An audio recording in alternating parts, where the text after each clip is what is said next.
all over the board. It's all over the place. We saw an interesting trend in the last couple of years. If you look at 2024 alone, what we see is that over 90% of the world's data in all of human history was created in the 12 months of 2024 alone. Yeah. So just in that 12-month time frame. And so on our research and what we were tracking, we started to see that we now have more data than ever. So the information age has transitioned into something exponentially bigger than that. And where does AI fit into a world with infinite data? What we started to see was that AI was much less this tool that would just be replacing humans and this automation tool that would just, basically a direct competition to people in the office, and more so a necessity with the fact that data has been exponentially growing. So on our side, it's been a long road. We did a deep dive of the history of AI, and especially as it relates to investing and to asset management. We found that AI's original applications were in the 60s, where they're trying to forecast stock prices. We've seen some big names over the years, all the way up to Ray Dalio at Bridgewater, be applying AI to different avenues and different structures and portfolio management, et cetera. So where that leaves us today is, now that the tools are starting to catch up, and now that the data is more available than ever and bigger than ever, what do we do? So that's been the big question that we've been leaning into heavily recently. And it's been really interesting for us. So I want to dive into, you mentioned the tools a couple of times. I think that most of the listeners know what ChatGPT is and how to use ChatGPT. They probably use it today, right? So is that what you're talking about? Or is there other tools that you have that replace that or work with ChatGPT at that point? Sure. So ChatGPT, a large learning model, an LLM is what they call it.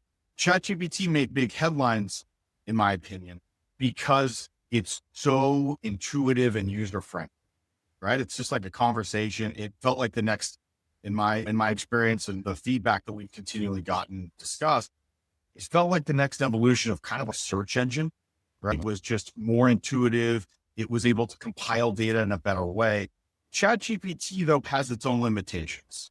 And among those are accuracy, right? It can fall off on accuracy. It can hallucinate things that are maybe wildly inaccurate at times, or go off a completely different direction that gets caught being inaccurate. And when you're dealing with that much data and it's a computer that's analyzing it, maybe it's not understanding your prompt correctly. Maybe it's not understanding the real intention behind it. Maybe it's giving what it thinks is an accurate answer. So we have actually gotten away from ChatGPT for talking tools in the tool belt. And really we see two types of tools today. One is deeply it's a fresh tool with fresh opportunities, with fresh options there. So you see things in the real estate space like Placer AI, and really what that does in that suite of tools and the universe of tools is it takes really complex data, things like traffic counts, foot traffic, peak times of day. In the industrial space, it can take things like port volumes, shipping volumes, drive times, things like that for trucking. And it really organizes it in interesting ways. I wouldn't say that it has the full AI capabilities yet where it makes major impressive predictions or projections, but that's just one suite and one kind of tool. And then the other way that we're seeing AI a lot in the real estate side and the investment world is where all companies are slowly just integrating that into what they're already doing. So, we have marketing tools where we get in touch with our investors and give them investor updates, et cetera. And those are starting to be a little more intuitive. Those are starting to have better tools and suites of tools along with those, but it's already what we've been using, right? Yeah. So really on our side, we're looking at how to improve processes on a number of different avenues, heavily on the property management side, acquisitions, asset management, and then accounting, budgeting, predictions, things like that. So I'm curious how you look at the new tools that are coming on the market. What we've seen a lot is that companies will think that this tool is going to solve all of our problems. We're going to deploy that. So they go and get license it for it. Next month, another tool comes along. Oh, this is going to answer all of our questions. We're going to go and get licenses for it. So this keeps happening where this idea of these tools solving all of their problems keep popping up. How do you go about evaluating if now is the right time to pull that trigger? Is it just a matter of trying the tools and seeing what works and seeing what sticks? Or what does that look like for you guys? So I would say that the number one thing is to identify what you're trying to solve, right? If you look at the big company data, you look at large scale enterprise level businesses, they had a big push to include AI. One is we saw that the stock market significantly improves stock price when a company has AI in the headlines and in whatever fashion that they can include in there. Well, there's kind of the joke of AI washing, right? It was greenwashing in the past, and everything every company did was improve the environment, and maybe it didn't, right? Maybe some of those initiatives were greenwashed and not actually really green initiatives. We see the AI washing majorly now. And the concern was, does AI really make a meaningful impact? And what we saw was digging into studies like the MIT study, it was something alarming. If you look at the face value of it, it was something like 85% of companies said they didn't see success from AI. And then did they not see success, or was there an implementation failure? Yeah. So before we really wanted to dive in, we wanted to understand what are the case studies for successes and for companies that didn't have success. What they found were two things that separated the AI winners from the AI losers at the corporate level, at the enterprise level. What they found was, number one was C-level. So top level executive leadership fully bought it. If that wasn't there, then basically no one else got behind the initiative. Yeah. It was just one more clunky piece of the tech stack for companies.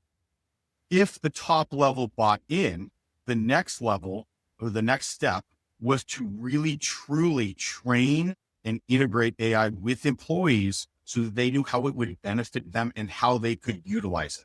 Because when they didn't understand that, it typically took longer because they weren't really leaning into it. Basically, there needed to be some degree of oversight and professionalism with getting employees up to speed of how to use AI.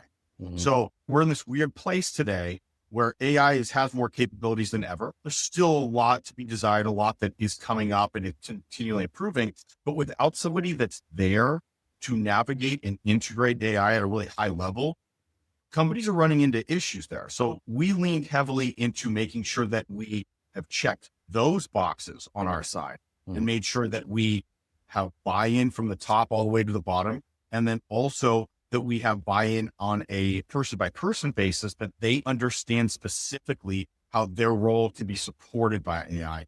And with that, we've seen huge success in everything from reporting to accounting, property management, expense management. And so that's where it's gotten really interesting on that side. It's really digging into the details of what's been working and what hasn't. Yeah, that makes sense. Just to elaborate on this a little bit more for the listeners, your approach is, if the top level buys in first or buys in today, the likelihood of that software platform, whatever it is, making it through to the lower levels is much greater.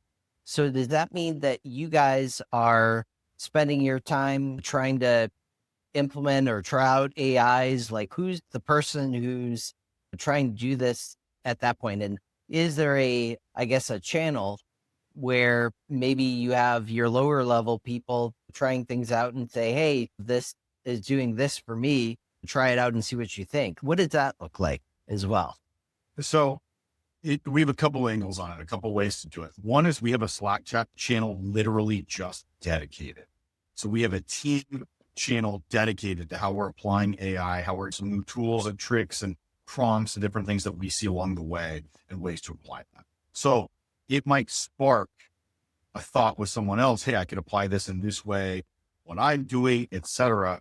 And then the other side is very direct conversations about how we can utilize, how we can speed things up. We do a lot of detailed research, but that detailed research is in multiple departments or multiple versions of that. So that might be everything from positions. On our side, we can't use ChatGPT, honest, just to be transparent, because it doesn't cite sources, but Perplexity does. And many other places and many other tools give you very detailed source citing. So if you have the citations, you understand where the source is to spot check very important numbers along the way. But on the acquisition side, which is just us buying our assets, us identifying properties, new markets that we want to be looking at. It's a huge time saver. And there's often insights that we may have not maybe missed entirely, or maybe not highlighted enough or taken as seriously or as dramatically as they actually are. So if you compare a market in the Southeast and a market in the Northwest, they might have completely different fundamentals, but maybe they have some things that are strengths and weaknesses that you're not seeing between all this mass amount of data. So that's what we're really trying to target, is where we can apply it to. With investor reporting, we're looking at it saying, hey, these are our goals with budgeting. We think that we can trim expenses in these ways. This is where we can target different markets and different opportunities on those pieces. So that it also helps with writing to our investors and giving them better up-to-date reporting, getting feedback from AI where it says, hey, maybe elaborate on this, or hey, blah, blah, blah. So across the board, there's a lot of tools and a lot of benefit that we found by including AI at every level. Yeah, that makes sense. Can you talk a little bit about how you go about organizing your day? So you, as an executive of this company, you have a lot of things going on. AI is part of that. Investor reporting is part of that. Like, all of these things go into what make up your day. So talk a little bit about how you segment or manage your time. For me personally, we have a team, multiple departments. We have a huge emphasis on top tier talent. So that's been a focus really since near the beginning of Saint. And we are constantly, when there's new roles available, we are trying to make sure that the new person sets the bar even higher for everybody across the board, that it brings up the average in a major way. So we have people that are very independent and that are crushing it at their specific roles. We have probably, my average week looks like every other day. I try to schedule one day and leave the next. One day is a heavy meeting set, and I'm meeting with teams, whether that's asset management, whether that's investor relations, whether that's diving into quarterly financials, et cetera, to be ahead of it, whether that's acquisitions. I usually loading up those days and making sure that we're really digging in on our next steps and the big pieces. And then the next day, I try to have a relatively open day where I can really dig into the things on my plate that I need to deliver on for the team.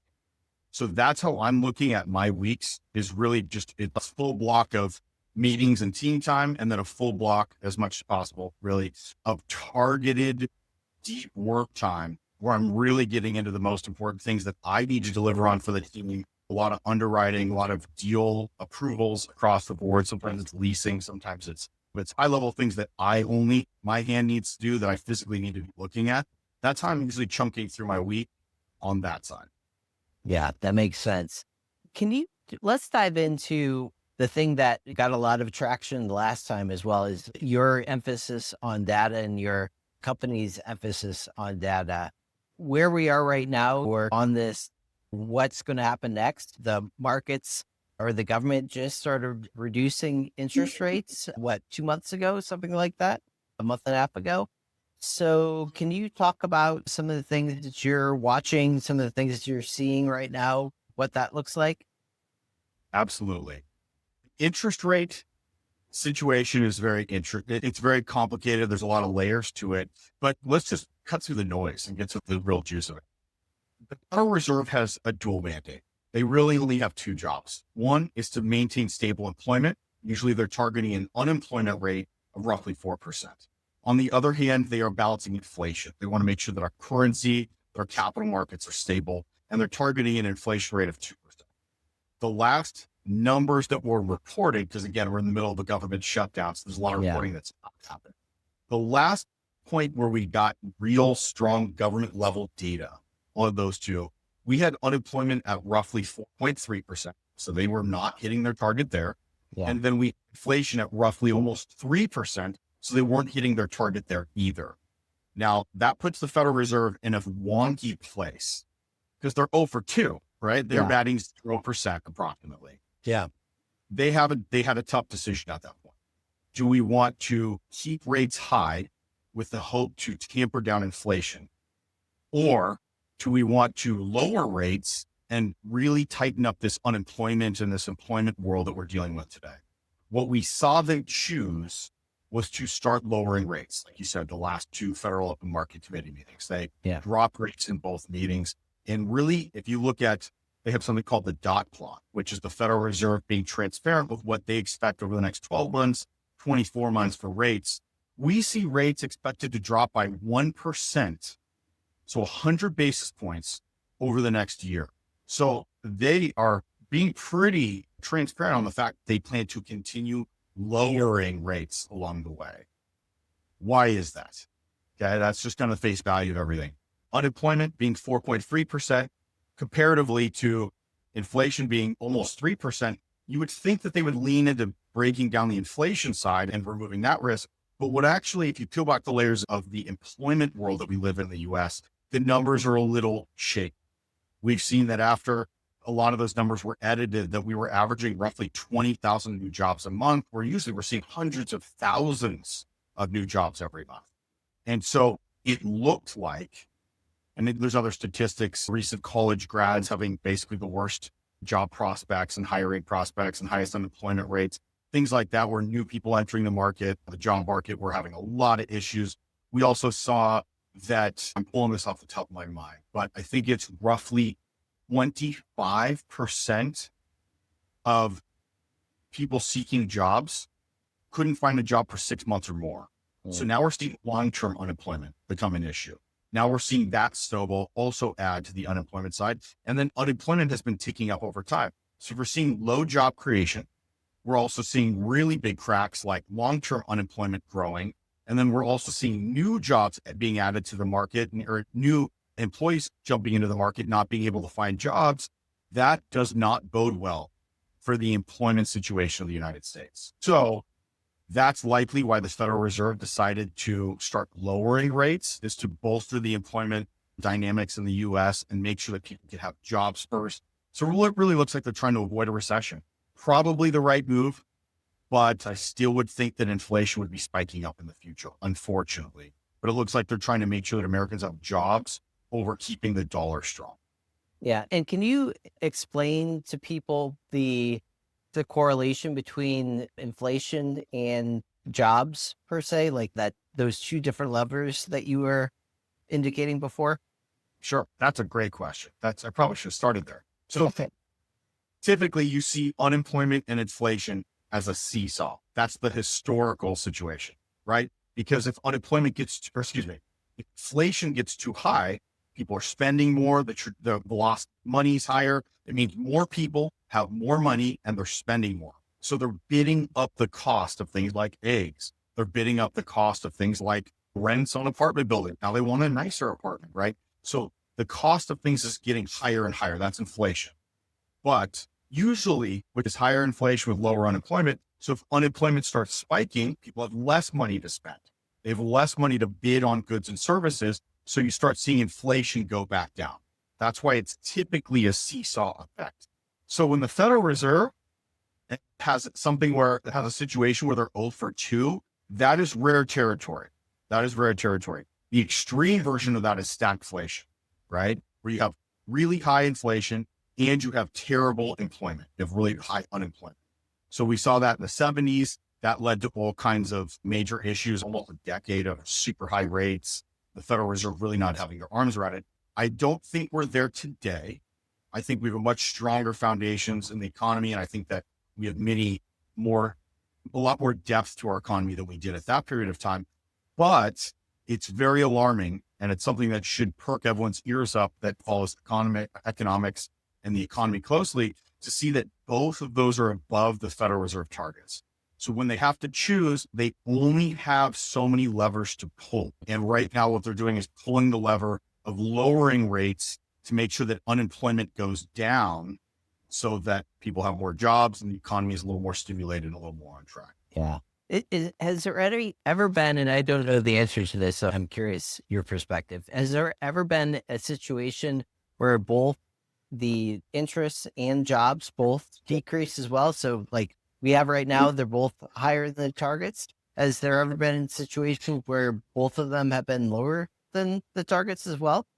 Oh yeah. Oh yeah. I would have to pick out, I'd probably have to cherry pick some years, but largely over the last 2008 world, that's what we were talking about, right? We have low inflation. And we also had, after a handful of years of getting things back on track post 2008, we had low unemployment too. But if you really dig into that, there was a lot of government support, right? There's Yeah. what they call it. It was a new lever that they had to really lean into and invent new scales of to support in the post 2008 world. But it was basically the government buying, the Federal Reserve buying assets in the marketplace to stimulate or to tamper down economic growth at that time. And it was successful in many areas, but they held rates down artificially for too long. Really, there was a lot of arguments to say that they should have been raising rates. We were in a good economy. They really wanted to balance that better at that period of time, which led to a lot of problems later on. But even in the last couple of decades, in the largest, longest, most significant bull market in US history. We see that today. We see the stock market still booming when there's fundamentals that are a little concerning. We see the Magnificent Seven represent something like 33+% of market value in the S&P 500, right? We see that it represents the vast majority of returns. That I think there's one study saying that the rest, so the S&P 493, so pull out the Magnificent Seven, really only have returns roughly 2 to 3% during the last X amount of years. So you see more, I think it's Morgan Stanley, no, Goldman Sachs, one of those, their estimate for the next decade in the stock market at one point was 2 to 3% annual returns. Interesting. Yeah. The stock market has been on a huge tear. And so we're seeing, again, we're in the real estate space. We're in the alternative space. We're in the fixed income space. We are seeing a lot of people shift out of the stock market because they are concerned about the fundamentals there, whether they're shifting to gold or Bitcoin or other alternative assets. That's one thing, but we're seeing a lot of people move towards real estate. And I think if you look at the demographic trends coming up for the next several generations, I think it trends towards hard, real, tangible assets. I think that's going to be a big shift. Interesting. Yeah. So when you say shifting to real estate or to gold or anything like that, what does that look like from, we'll say that you are historically in real estate. You have an influx of investors to your assets. Is that what that looks like to you for people that might be interested in real estate? Or if they're interested in stocks, maybe they're all not navigating to that. So what does that mean to you? What does that look like to you? So if you look at demographic trends, I think that's the best place to start. You look at the baby boomers, the oldest generation in the US today, all the way down to Gen Z, which are the youngest adults that we have. If you look at baby boomers historically, what the percentage of their portfolio was that they felt comfortable putting into real estate, usually it was like 5 to 15%. Yeah. Is roughly the range. So it was a minority of the portfolio.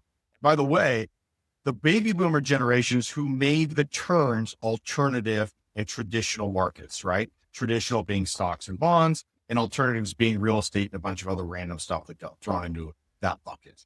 So the baby boomers clearly favored stocks and bonds, and rightfully, because in their lifetime, largely baby boomers could invest 6% stocks and 40% in bonds, and that was a traditional portfolio. And historically, that yielded really good results. Because at the time, just like the seesaw of the Federal Reserve, we saw there was a seesaw between stocks and bonds, where if stocks were having a problem, bonds were much more valuable and more stable. And if bonds were having a problem, stocks were going down. So it was really hedging, and they were negatively correlated.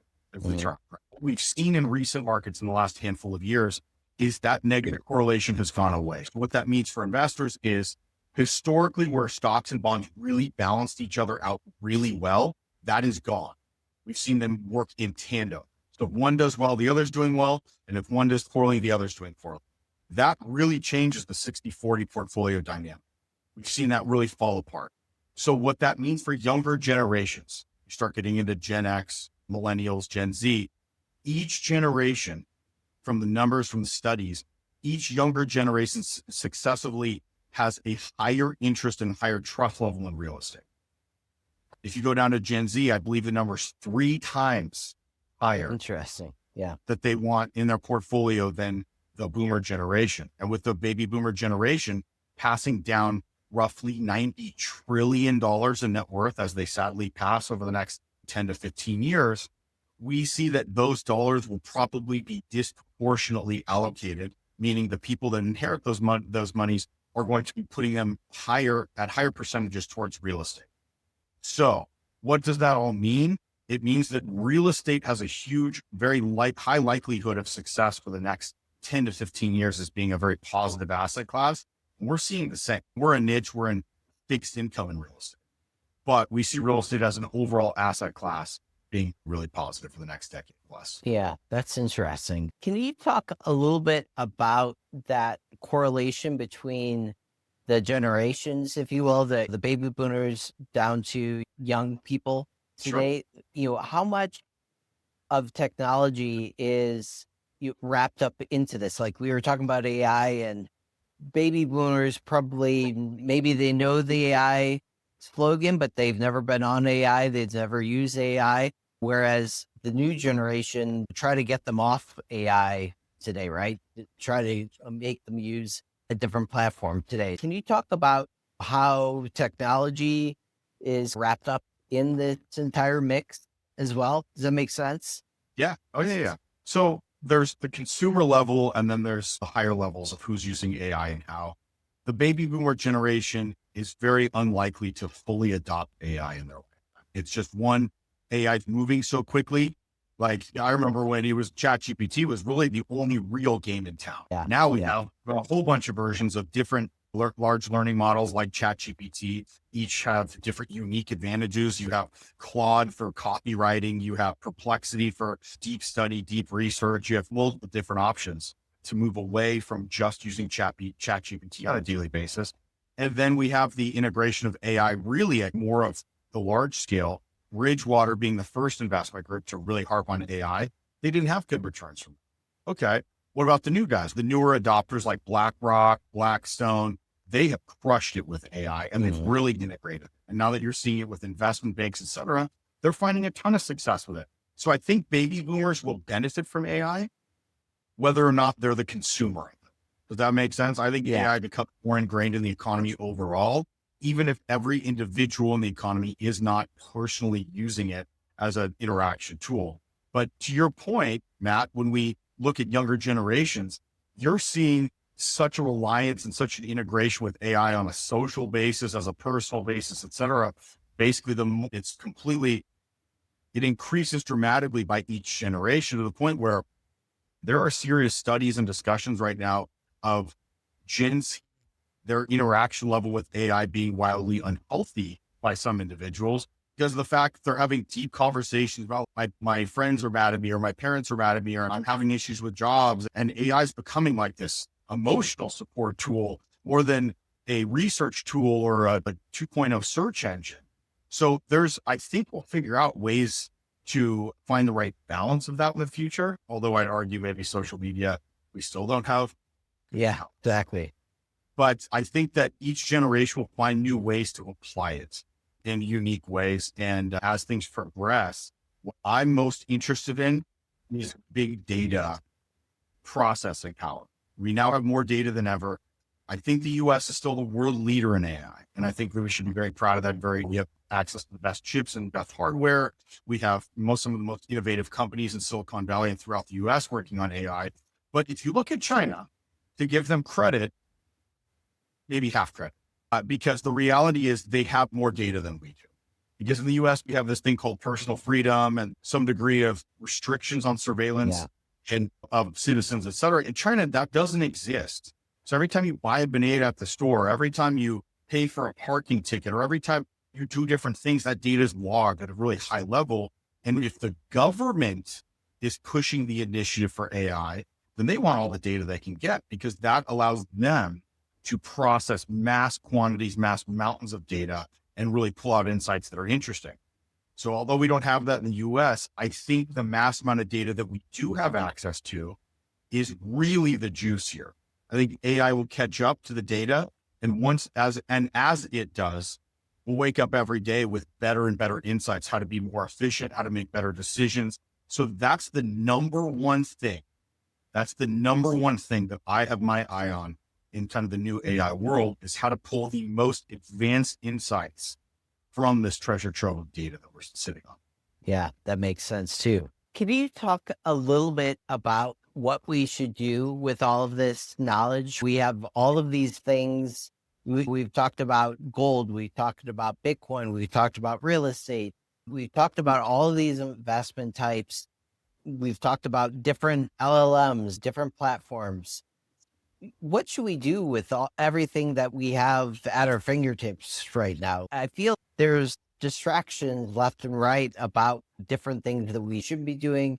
What's your opinion on all of that? Does that make sense? Sure.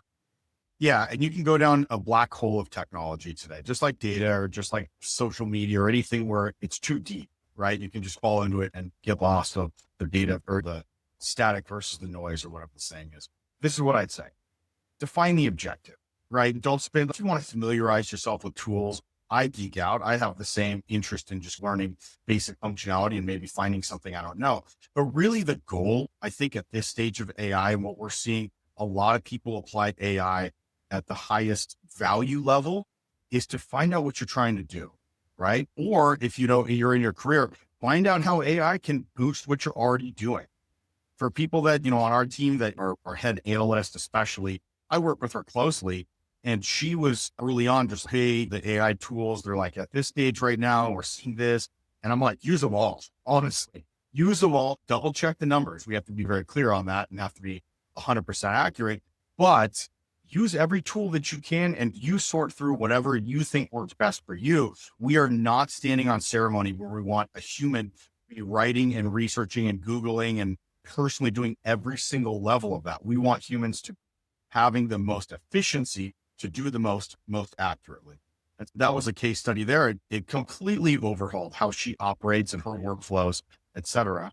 And then on our side, if somebody's sitting in a finance role, the goal is how do you get AI to give you second opinions, right? Because high-level CFOs, for instance, a high-level CFO is not just reporting the numbers. A high-level CFO is giving strategic insights of if you make this decision financially, this is the outcome. You could lean more into this and have this better result, right? Those are the strategic feedback items that you need from your CFO. AI can completely boost that. And AI might not bat 100%. We're seeing that, especially in like market data, AI is roughly 15% off, but which could be big in certain markets, but it's not that big if you're testing your assumptions and you're testing your underwriting and you're testing your work. 15% is a very good spot check. So I would say how to apply it. It's find what you need help with, find what you're doing day in and day out, whether it's career, personal, or planning a trip or whatever it is, and find how the AI tool that can support that effort on that side. And it should increase productivity and efficiency a ton. That's the goal at this stage. I don't think stepping away and handing the reins to AI is essentially there yet for many tasks, but bolstering what you're already doing now and making it more efficient is the main. Yeah, that makes sense too. One last thing, I'm curious what your opinion is of this, and I throw myself under the bus at this point, where I have a very entrepreneurial background, a very entrepreneurial tendency where I tend to gravitate to whatever is interesting, whatever the new technology is, whatever I'm interested in. That's what I spend most of my time trying to do, is those types of things. Can you talk a little bit about what that means to you as far as looking at your own life and trying to pick out, like, I'm going to spend this amount of time doing this and that's how it works? It gets capped off. Or can you talk a little bit about that choice, Absolutely. I guess you can say, of how you spend your time and what you do with that time? And I'm just curious where your perspective is on that. It shifted over time. My perspective in my 20s was work every hour of every single day, no question, and pedal to the metal. I now have 3 kids. I now have a wife. I'm very happy. And I want, with my family situation, I want as much time with them as possible, with the balance of rushing it with very big career goals.